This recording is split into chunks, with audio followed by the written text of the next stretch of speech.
На 11 јуни Украина и Русија размени околу 200 затвореници, вклучително и украински војници кои се бореа во фабриката за челик Азовстал во Мариупол. Арсений Федосиук се бореа во фабриката Азовстал. Бил заробен од руските сили во мај 2022 и ослободен 7 месеци подоцна. Люди дуже дивуються, ось коли ми показуємо. Луѓето се шокираат кога ќе им покажам како изгледаат нашите борци откако ќе бидат ослободени од русите.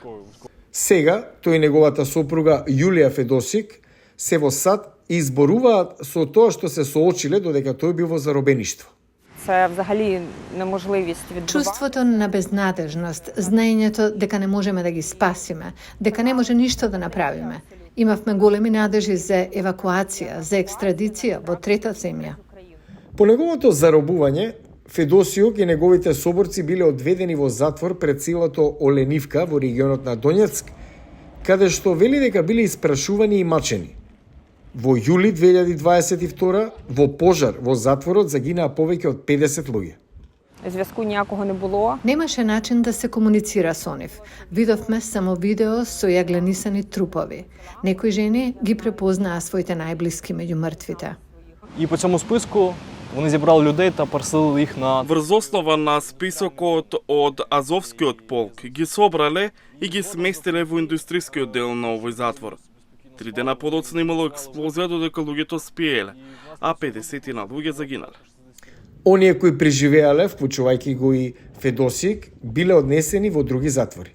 В день не можна ні сідати, ні лягати на ліжко. Ти маєш право або... Во текот на денот не смеевме да легнеме или да седнеме на креветот. Ни беше дадена доволно храна, само за да преживееме. Федосиук конечно се вратил дома кон крајот на декември 2022 и бил испратен во болница во Суми. Арсеній зараз, от він давав вам інтерв'ю, він виглядає... Изгледа како здрав човек, но има проблеми со стомакот, со грбот, со нозете. Федосиук минува низ рехабилитација и планира да се врати во првите борбени редови откако ќе се опорави. Но за сега парот е во САД.